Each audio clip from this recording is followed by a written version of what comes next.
The crystal chandelier shattered against the marble floor like 1,000 unspoken regrets, shards scattering under the heels of the oblivious crowd.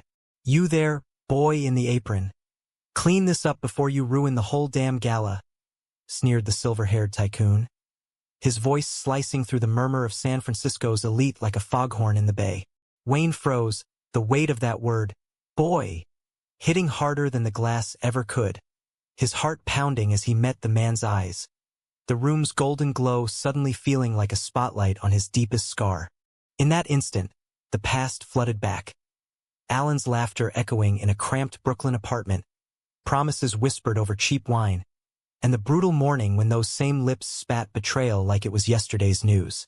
But here, in the opulent heart of his own hotel, the pinnacle perched on Nob Hill like a crown jewel, Wayne straightened, the apron nothing more than a linen napkin he'd grabbed to steady a wobbling tray. "Sir," he said, voice steady as the Pacific tide, "I'd be happy to help, but perhaps you should watch where you're pointing that finger." Wayne Harlan had built the pinnacle from the ashes of his own unraveling life, brick by painstaking brick, dollar by hard-earned dollar. At 35, he was the quiet architect of San Francisco's most coveted escape. A sprawling edifice of Art Deco elegance where tech moguls mingled with old money heirs, and the city's fog clung to the windows like a lover reluctant to leave. The hotel wasn't just stone and steel. It was his fortress, his redemption, the tangible proof that a kid from the Rust Belt fringes of Ohio could rise above the slurs and the sidelong glances. Gay in a world that still whispered, other. Wayne had learned early to armor himself with silence and strategy, turning vulnerability into velocity. That night, the annual Bay Area Philanthropy Gala was in full swing, a glittering vortex of black ties and designer gowns swirling through the grand ballroom. Crystal flutes clinked like wind chimes in a gale, and the air hummed with the low buzz of deals being sealed over caviar canapes. Wayne, ever the hands-on owner, had slipped into the fray incognito, crisp white shirt untucked just enough to blend with the staff, sleeves rolled to his elbows, a subtle nod to the casual California vibe. He liked it this way, unseen, unjudged, free to eavesdrop on the pulse of power without the weight of his title dragging him down. But power, as Wayne knew too well, had a funny way of recognizing its own or mistaking it for prey.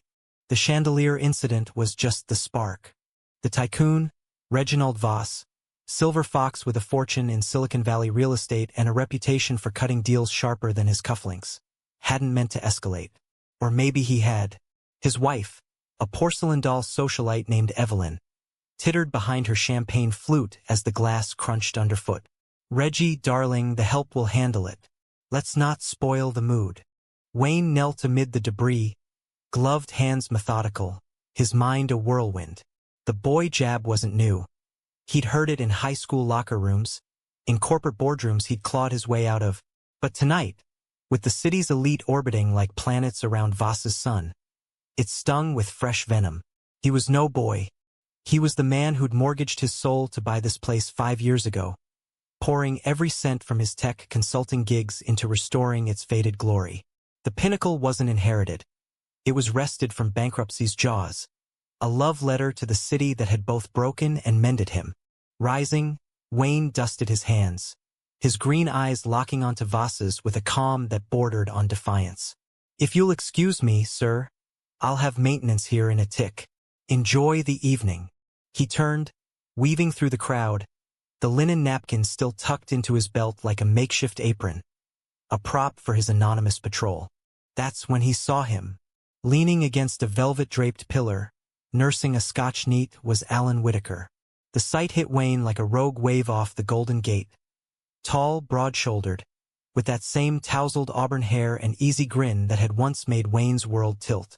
Alan, the ex who'd shattered him 6 years ago in a haze of infidelity and farewells, now stood here, in Wayne's domain, looking every bit the polished venture capitalist he'd become.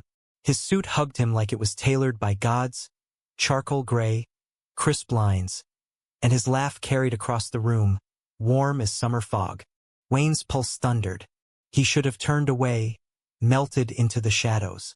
But his feet betrayed him, carrying him closer, drawn by the gravity of unfinished business. Alan's eyes met his mid-stride, and the grin faltered, replaced by a flicker of recognition that bloomed into something raw, unguarded. Wayne! Alan's voice was a low rumble, laced with disbelief and something softer. Regret? Holy shit! Is that you? The crowd blurred around them, the gala's symphony fading to a distant hum. Wayne stopped a breath away, close enough to catch the faint cedar of Alan's cologne, the same scent that had lingered on his pillows in their shared Brooklyn days. In the flesh, Wayne replied, forcing a smile that didn't reach his eyes. Fancy seeing you slumming it in my hotel. Alan's brow furrowed, scanning Wayne's attire, the rolled sleeves, the napkin. Wait, what? You're here working the event. The assumption landed like a gut punch, but Wayne swallowed it down, years of practice honing his poker face. Something like that. Have you been, Alan? Still breaking hearts in the boardroom. Alan chuckled, but it was hollow, his blue eyes searching Wayne's face like he was mapping old wounds. Better, actually. Partner at Whitaker Ventures now. But you, God, Wayne, it's been forever. You look incredible. The compliment hung between them, charged and fragile. Wayne wanted to hate him, God. He had for years, replaying the night Alan confessed to sleeping with his assistant, the words tumbling out in a tear-streaked apology that changed nothing. I'm sorry, Wayne. It's not you. It's me, this life, the pressure. Pressure. As if Wayne's own closet struggles, his family's quiet disapproval, weren't pressure enough. But hate was a luxury Wayne couldn't afford anymore. The pinnacle had taught him that empires rose on forgiveness, or at least on the illusion of it. Yeah, well, time heals, he said lightly, glancing at the dance floor where couples swayed under the restored frescoes. What brings you here? Chasing deals or just the free booze? Both, if I'm honest. Alan stepped closer, the space between them shrinking to inches. But now, this feels like fate. We should catch up, really catch up. Dinner? Tomorrow? Wayne's laugh was genuine this time, edged with irony. Dinner with the king of ghosting? Pass. Before Alan could retort, a hand clamped on Wayne's shoulder. Voss again, oblivious to the undercurrent. You, waiter, another round over here, and tell the sommelier the 98 cab's gone flat. Wayne's jaw tightened, but he nodded, slipping free. As he moved toward the bar, Alan's voice trailed after him. Wait, your hotel? Wayne, what the hell does that mean? The question echoed in Wayne's ears as he signaled the bartender, the night's first fracture widening into a chasm. Little did he know, the gala was just the overture. The real symphony of heartbreak and hope was only beginning to swell. The rest of the evening blurred into a haze of trays and toasts, Wayne orchestrating from the wings like a phantom conductor. He watched Alan from afar, charming a cluster of donors, his charisma a weapon honed sharper than Wayne remembered. There was a new weariness in Alan's posture, a shadow under his eyes that spoke of boardroom battles and lonely nights.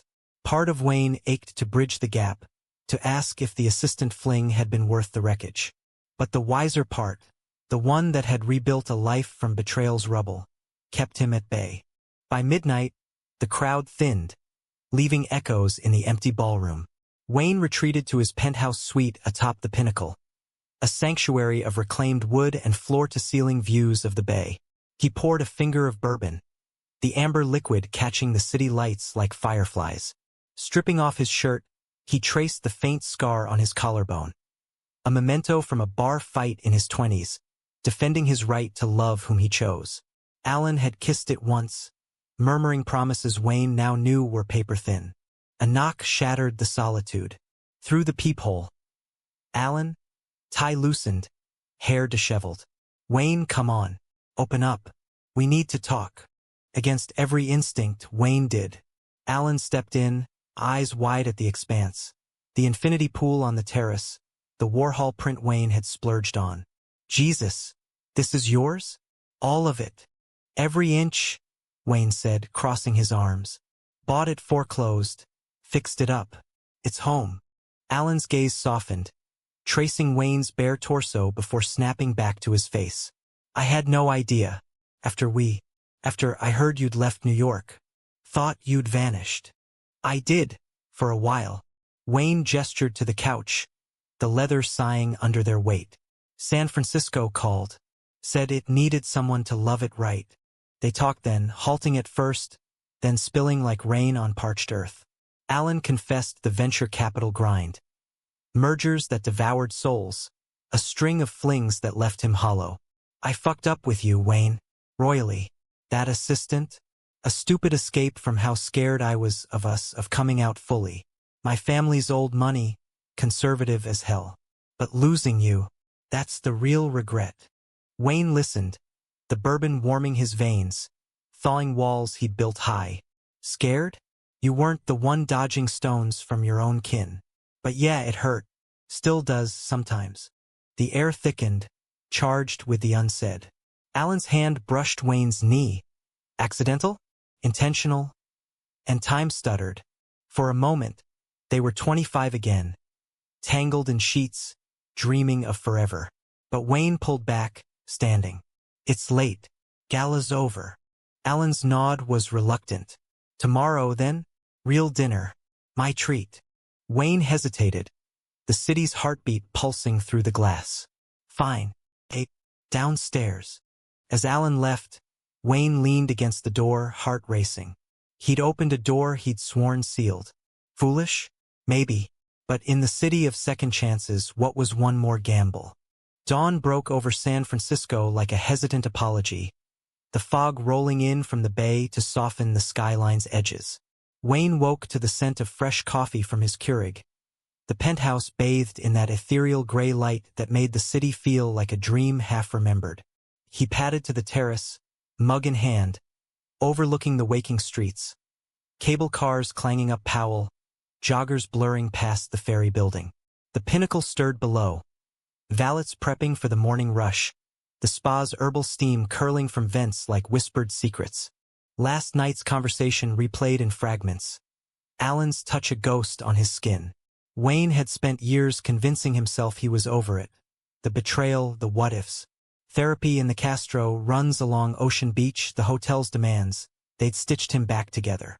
Yet here he was, pulse quickening at the thought of dinner. Idiot, he muttered to the fog, but there was no venom in it. Downstairs, the lobby hummed with quiet efficiency. Maria, his day manager, a fierce Latina mom of 3 with a laugh like thunder, handed him the ledger. Boss, that Voss guy's requesting the Imperial Suite upgrade. Complaining about subpar service last night. Wayne smirked, flipping through the pages. Let him have it. Comp the fee. And Maria? Keep an eye on the Whitaker party. They're checking in today. Her eyebrow arched. The hot one from the gala? Spill. Old flame. Complicated. She squeezed his arm. Just don't let him burn the house down again. Wayne laughed, but the warning lingered as he dove into the day. Approving the rooftop garden redesign, schmoozing a food critic for the new farm-to-table menu. The Pinnacle wasn't just a hotel. It was a living thing, fed by Wayne's vision of inclusivity. No stuffy dress codes, pride flags year-round, quiet spaces for the weary traveler. He'd poured his queerness into its bones, making it a haven for those like him. Seen, not just tolerated. By afternoon, the fog lifted, revealing Alcatraz's silhouette like a stern uncle. Wayne stole a moment in the hotel's hidden speakeasy, a nod to Prohibition speakeasies, tucked behind a false bookshelf. Sipping an old-fashioned, he scrolled his phone, hesitating over Alan's number. A text pinged first. Can't wait for 8. Reservations at Gary Danko? Your call, Wayne replied, then pocketed the phone. Gary Danko. Upscale, intimate, the kind of place where confessions flowed easier than the wine. As evening fell, Wayne dressed with care. A slim navy suit, no tie, his hair styled just tousled enough. The mirror reflected a man who'd claimed his power, scars and all. Descending in the brass elevator, he spotted Alan in the lobby, pacing like a caged panther. Spotless white shirt, slacks that hugged his runner's build. Alan had always moved like he owned the room. Right on time, Wayne said, clapping his shoulder. The touch lingered a beat too long. Alan's grin was boyish, disarming. Wouldn't miss it. You clean up nice, Harlan. The drive to the restaurant was a tentative bridge. Small talk about the city, Alan's new condo in Pacific Heights, Wayne's obsession with sourdough baking. But undercurrents pulled. A shared glance at a rainbow crosswalk, the way Alan's hand flexed on the gearshift. Gary Danko unfolded like a velvet glove. Linen-draped tables, candlelight dancing on silver. They ordered seared scallops for Wayne, duck confit for Alan, a bottle of Napa Pinot that arrived with a flourish. Conversation deepened over appetizers, Alan peeling back layers. After us, I threw myself into work. Climbed the ladder, but it was hollow. Dated a few guys, nice ones even, but none stuck. Kept comparing to you. Wayne's fork paused midair. Flattery or fact? Fact. Alan's eyes held steady. I was a coward, Wayne. Coming out in New York circles? My dad threatened to cut me off. So I ran to her, to him, to anything that wasn't real. But you built this empire. How? Wayne sipped his wine, the tartness grounding him. Pain's a hell of a motivator. Left New York with 20 grand and a chip on my shoulder. Landed here, waitressed at a dive in the mission to make ends meet. Saved every tip, networked like mad. When the Pinnacle hit auction, I leveraged everything. Banks laughed. A queer kid from Ohio? Good luck. But I did it. For me. For the kid who hid crushes in comic books. Alan's hand crossed the table, covering Wayne's. Warm, calloused from weekend hikes. I'm proud of you. And sorry, God, so sorry. The touch ignited something dormant. A spark Wayne thought extinguished. They lingered over dessert. Chocolate soufflé shared with 2 spoons. Talk turning to dreams deferred. Alan confessed a secret project. A fund for LGBTQ plus startups. Inspired by Wayne's grit. Want in? As a silent partner. Wayne's laugh bubbled up, genuine. Tempting. But let's not rush the sequel. The night ended on Wayne's terrace, the city a constellation below. Alan leaned in, breath mingling. Can I kiss you? Heart hammering, Wayne nodded. The kiss was slow, exploratory, cedar and salt, forgiveness tasting like possibility. They broke apart breathless, foreheads touching. One day at a time, Wayne whispered. But as Alan drove away, Wayne's phone buzzed. A voicemail from an unknown number. Voss's voice, oily and insistent. Harlan, if that's you playing games last night, expect a review that'll sink your little operation. I know types like you, clawing for scraps. The warmth faded, replaced by ice. Alan's reappearance was a gift. Voss's threat, a reminder. In America's glittering underbelly, love and legacy were always one slip from ruin. The next week unfolded like a tentative waltz. Alan weaving into Wayne's orbit with coffees at Tartine and sunset walks in the Presidio. They talked for hours. Alan's family pressures mirroring Wayne's own. The quiet bigotry of boardrooms echoing high school taunts. There was laughter, too.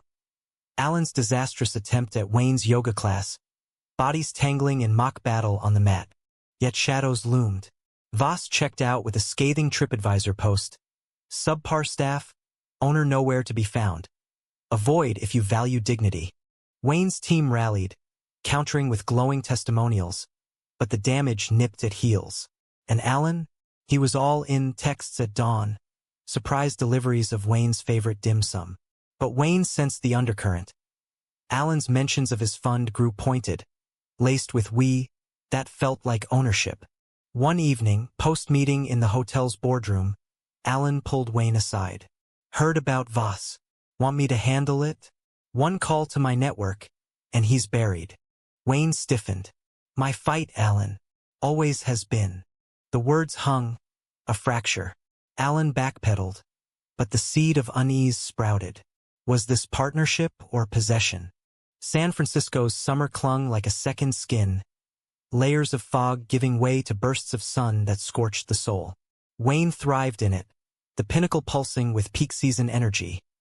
Weddings in the Rose Garden, tech conferences commandeering the conference wing. He and Alan settled into a rhythm. Dinners at hidden gems like Zuni Cafe, lazy Sundays at Baker Beach where they'd skip stones and steal kisses. the Pacific's roar drowning out doubts. Alan fit, seamlessly, charming Maria over staff lunches, suggesting tweaks to the wine list that boosted sales. "You're a natural," Wayne teased one night, curled on the penthouse couch, Alan's head in his lap. "Careful or I'll put you on payroll." Alan's chuckle vibrated through him. "As long as it comes with benefits." His fingers traced Wayne's thigh, innocent yet electric. A promise of depths they hadn't yet plumbed, keeping things tender, unhurried. But tenderness bred vulnerability, and Wayne's walls, once ironclad, began to crumble. He shared stories he'd buried. His first crush on a baseball coach, the coming-out letter to his parents that went unanswered for months. Alan listened, eyes soft, offering his own confessions, the terror of his father's homophobic rants, the facade of straight-laced success. "You make me want to be braver," Alan murmured, sealing it with a kiss that tasted of home. Yet whispers of discord stirred. Voss's review had snowballed, amplified by a snarky blog from a rival hotelier. Pinnacle's pretty facade hides a queer owner's amateur hour. Wayne's inbox flooded with cautious inquiries from investors. A key sponsor for the upcoming Pride charity auction pulled back, citing optics. Wayne buried it, focusing on Alan's light. But one crisp morning, as they hiked Twin Peaks, overlooking the patchwork city, Alan broached the fund again. "Wayne, seriously, join me. Your story, my capital. We could change lives." The "we" landed heavier this time, possessive. Wayne paused on the trail, wind whipping his jacket. "It's not we yet, Alan. This is my pace." Alan's face fell, but he nodded. "Fair. Just don't shut me out." That night, alone in the penthouse, Wayne scrolled old emails. Alan's breakup missive, cold and clipped. "I can't do this anymore. It's too much." The memory clawed up bile. Trust was a muscle atrophied. Rebuilding it meant risking tear. The turning point came midweek, during a rare quiet hour in the library lounge. A cozy nook of leather armchairs and first editions. Wayne was reviewing contracts when Alan burst in, face ashen. "We need to talk. Now." The urgency chilled Wayne. "What's wrong?" Alan collapsed into a chair, running hands through his hair. "Voss, he's gunning for the pinnacle. Word is, he's rallying investors to buy you out. Lowball offer, force of fire sale." Wayne's blood ran cold. Voss, the man who'd sneered boy, now circling like a shark. "How do you know?" "Network. Reggie and I go way back. Frat brothers at Stanford." He mentioned it offhand at lunch, thinking I'd laugh. "Wayne, he's serious. Thinks you're in over your head. Some diversity hire playing hotelier." The slur twisted like a knife. Echoes of boardrooms past, where Wayne's orientation was the unspoken asterisk on his resume. "And you? What do you think?" Alan's eyes blazed. "I think he's an asshole. Let me help, my firm's got leverage. We counter hard. Scare him off." Wayne stood, pacing the Persian rug. "Help." It sounded noble, but beneath lurked control, the same dynamic that had doomed them before. "No. I handle my wars. This isn't just yours anymore." Alan's voice cracked, rising. "We're in this together, or what's the point?" The question hung, a gauntlet. Wayne's chest tightened, old wounds reopening. "Together? Like when you helped by sleeping around. This hotel's my blood, Alan. You don't get to swoop in like some white knight." Alan's face crumpled, hurt flashing to anger. "That was 6 years ago. I've changed." "Have you?" Wayne shot back, voice low, lethal. "Or is this just another merger? Acquire the X, fix the portfolio." Silence crashed like thunder. Alan rose, jaw set. "If that's how you see it, maybe I should go." The door clicked shut behind him, leaving Wayne in the dim glow of table lamps, the city's hum mocking his isolation. He sank into the armchair, head in hands. Betrayal's echo. Not Alan's infidelity this time, but his own fear, lashing out to protect a heart too tender to break again. Days blurred into a cold détente. Alan's texts went unanswered. Wayne threw himself into the Pride auction prep, a lavish affair in the ballroom, proceeds for local shelters. He curated auctions, signed baseballs from queer athletes, bespoke jewelry from Castro artisans. It was his passion project, a beacon of the pinnacle's soul. But Voss escalated. An anonymous tip to the Chronicle: Nob Hill Hotel faces buyout amid owner controversy. The article danced around it, hints of personal scandals. Wayne's sexuality, the veiled subtext. Calls poured in. Reporters sniffing for dirt. A board member suggesting he toned down the rainbow rhetoric. Wayne's resolve hardened. He wouldn't cower. Rallying his team, he prepped a counter-PR blitz. Testimonials from guests, a feature on the hotel's inclusive ethos. But alone at night, doubt gnawed. Had inviting Alan back cracked his foundation? The auction eve brought storm clouds, literal and figurative. Rain lashing the windows as Wayne oversaw setups. Chandeliers gleamed anew, tables draped in silk. Then, a knock. Alan, drenched, holding a bottle of 98 cab. Truce. Wayne's heart stuttered. You came. Wouldn't miss it. And I talked to Voss. Told him to back off or I'd expose his own skeletons. Affairs, shady deals. He's folding. Relief warred with wariness. Why? Because I love you, damn it. Always have. And I won't let him, or my past, ruin us. The words unlocked something primal. Wayne pulled him in, rain-slicked and real, their kiss fierce under the ballroom's glow. Forgiveness, tentative as fog, wrapped around them. But as guests arrived, Voss slunk in, uninvited, eyes venomous. Harlan, nice shindig. Too bad it'll be my shindig soon. The gauntlet, thrown anew. Wayne straightened, Alan at his side. Over my dead body, Reggie. The night ignited, conflict brewing like the storm outside. The Pride auction thrummed with electric anticipation. The ballroom transformed into a kaleidoscope of color. Rainbow banners cascading from rafters, tables aglow with bid sheets and bespoke cocktails. The Harlan Highball, a tart nod to Wayne's Ohio roots. Guests milled, drag queens in glittering finery, suited executives with rainbow pins, families who'd found refuge in the pinnacle's embrace. Laughter mingled with jazz from the house band, a sultry saxophone weaving through the air like smoke. Wayne moved among them, a quiet king in his tailored vest, Alan a steadfast shadow at his elbow. The earlier clash with Voss lingered like ozone, but for now Wayne pushed it down, focusing on the cause. Every dollar for the Trevor Project, for kids like he'd been, lost, alone, labels heavier than backpacks. Speech time, boss, Maria murmured, nudging him toward the podium. Alan squeezed his hand, brief, bolstering, and Wayne ascended, the room quieting to a hush. Ladies, gentlemen, and everyone in between, he began, voice steady, amplified. The pinnacle isn't just walls and windows. It's a promise that here, in this city by the bay, you belong. No apologies, no asterisks. Tonight, we bid not for trinkets, but for futures. Ones where love wins, loud and unashamed. Applause erupted, warm as sunlight breaking fog. Wayne caught Alan's eye from the crowd. Pride shining there, mingled with something deeper, unspoken. As bids soared, a $50,000 paddle for a private chef dinner, $20,000 for Wayne's own signed blueprint of the hotel. Hope swelled. This was his legacy. Not stone, but solidarity. But Voss lurked in the periphery, nursing a drink at the bar, his coterie of sycophants orbiting like vultures. Evelyn clung to his arm, her smile brittle. When the gavel fell on the final lot, a weekend getaway package Wayne had donated, Voss approached, glass raised in mock toast. Touching Harlan. Very performative. Wayne's jaw clenched, but Alan stepped forward, voice cool. Reggie, save it. Your bluff's called. Voss's laugh was a bark. Bluff? Boy, I've got offers on the table. Your little love nest here's collateral in a bigger game. And you, he jabbed a finger at Alan.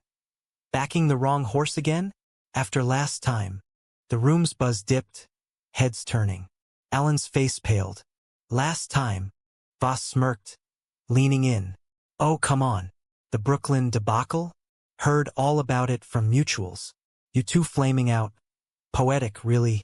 Now you're what, playing house? He'll drag you down, Whitaker. Mark my words. The words landed like shrapnel, slicing open old scars. Wayne felt the room spin, guest stares prickling his skin. Alan's hand found his, grounding, but Voss wasn't done. And you, Harlan, strutting like you own the hill. But we both know, queers like you? Temporary fixtures. I'll have this place gutted, rebranded straight edge by Christmas. Rage boiled in Wayne's veins, hot and unyielding. He stepped forward, voice a whip crack. Get out, Voss. Now. Or I'll have security escort your bigotry to the curb. Murmurs rippled. Some shocked, others nodding. Voss straightened, eyes narrowing. You'll regret this. He stormed out, Evelyn trailing like a ghost. The auction recovered, bids climbing in defiant solidarity, but the poison seeped. As the night wound down, Wayne retreated to the speakeasy, Alan following. The hidden door swung shut, sealing them in amber light and aged oak. That was. Alan trailed off, pouring 2 whiskeys. Necessary, Wayne finished, clinking glasses. But his hands shook. He knows about us back then. How? Small world, Alan sighed, sinking onto a stool. But it changes nothing. I meant what I said. I love you. The declaration hung, raw. Wayne searched his face, seeking cracks. And the fund? The help? Is it love or leverage? Alan's eyes widened. God, no. It's me wanting to build with you, not over you. They talked until the bar cart gleamed empty. Honest, harrowing. Alan admitted his fears. Repeating past mistakes. Losing Wayne to pride-fueled isolation. Wayne confessed his terror. Being the diversity token. His empire a fragile glass house. Dawn crept in as they emerged. The city stirring. Stay, Wayne whispered, leading Alan upstairs. No rush, just presence. Bodies entwined in quiet comfort, breaths sinking like tides. But peace was fleeting. Mid-morning, Maria burst into Wayne's office, tablet in hand. Boss Voss struck back. He's filed a complaint with the zoning board. Claims the Pride event violated noise ordinances, pushing for fines that could cripple us. Wayne's stomach dropped. Retaliation, pure and petty. Bastard. Worse, she added. He's courting Alan's firm for investment, dangling the pinnacle as bait. Betrayal's specter loomed. Wayne texted Alan, we need to talk. Now. Alan arrived disheveled, fresh from a call. Wayne, it's not. Did Voss approach you? For funding. Pause, fatal. Yes, but I shut it down. Reggie thinks he can poach me, turn me against you. But You what? Wayne's voice broke. Told him details? Our history to make a deal. No. God, no. Alan reached out, but Wayne recoiled. It's business, Wayne. He knows our past from gossip, tried to use it. I walked. The fracture widened. Trust eroding like cliffs to the sea. Every time, Alan. Every damn time. It circles back to secrets and sides. Alan's face twisted in anguish. Then let me prove it. Walk away from the fund. From everything. Just us. Wayne wanted to believe. Ached for it. But Voss's shadow lengthened. And doubt whispered. Once burned. Forever wary. That afternoon, Wayne met with lawyers, fortifying defenses. Countersuits for defamation. Community petitions to the board. The Pinnacle's fate teetered. A high-wire act over the bay. Evening brought a olive branch. Alan at the door, eyes red-rimmed. I love you enough to let you go if that's what you need. But fight with me. One last time. Wayne's resolve cracked. Okay, but no more shadows. They forged a plan. Expose Voss's tactics publicly, rally allies. As rain lashed anew, they worked side by side, hands brushing over blueprints. A fragile alliance reborn. Yet, in the quiet hours, Wayne wondered. Was this redemption, or the prelude to deeper ruin? The storm that battered San Francisco that week was biblical. Winds howling through the financial district, waves crashing against the Embarcadero like accusations unmet. Inside the Pinnacle, Wayne felt its echo. A tempest of press releases and phone trees, his team a bulwark against Voss's siege. The zoning complaint ballooned into hearings, City Hall buzzing with whispers of gentrification gone wrong. Voss positioning himself as the savior of Nob Hill's traditional charm. Wayne barely slept, fueled by black coffee and Alan's steadfast presence. They declared a moratorium on doubts. Nights tangled in the penthouse, talking strategy till stars wheeled over the bay. Alan's touch was reverent, mapping Wayne's body like sacred ground. Shoulders scarred from carrying worlds, the dip of his waist a valley of quiet strength. No fire, just embers, warmth rebuilding what words couldn't. Publicly, they were united. A joint statement to the Chronicle, Wayne's voice steady. The Pinnacle stands for all San Franciscans.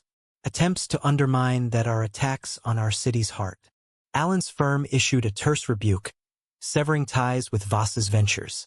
Allies mobilized, pride organizers, tech influencers, even a sympathetic councilwoman who'd honeymooned at the hotel. But privately, cracks spiderwebbed. Alan's phone buzzed incessantly, partners questioning his personal entanglements. His father leaving voicemails laced with disdain. Associating with that lifestyle again? You'll tank the family name. Wayne overheard one, the old wound of rejection flaring. You don't have to. I do. Alan cut in fierce. For us. The hearing loomed. A stuffy chamber in Civic Center, fluorescent lights buzzing like judgmental bees. Wayne arrived armored charcoal suit, green tie echoing his eyes. Alan at his side in solidarity. Voss preened at the dais, lawyers flanking him like attack dogs. Mr. Harlan's operation, Voss's counsel droned, disrupts the neighborhood's historic quietude. Noisy galas, controversial themes. It's a liability. Wayne's turn came, heart pounding but voice iron. The Pinnacle revives history, doesn't erase it. Our events foster community, not chaos. Mr. Voss's complaint? Sour grapes from a man denied a buyout. Murmurs rippled. The councilwoman nodded. Alan testified next, unflinching. I've seen Wayne's commitment firsthand. Voss's tactics are personal, rooted in prejudice, not policy. Voss's rebuttal was venom. Prejudice? This is business. And Whitaker, your bias is showing. We all know why you're here. Unfinished business from Brooklyn. The room gasped, the personal thrust landing like a bomb. Alan's face drained, but he held. My past is mine, but Wayne's future? That's worth fighting for. The panel recessed, tension coiling like fog. Outside, rain slicked the steps. Wayne pulled Alan into an alcove. You okay? Alan's laugh was brittle. Exposed? Yeah. But true. Their kiss was desperate. Rain mingling with tears. Affirmation amid assault. Verdict came swift. Complaint dismissed. Voss's credibility shredded. Cheers erupted in the Pinnacle's lobby that night. Impromptu toast, champagne corks popping like victory fireworks. Wayne hoisted a glass. To resilience. To love that endures. But triumph soured at midnight. Wayne's phone lit with an email from Alan's assistant. Urgent.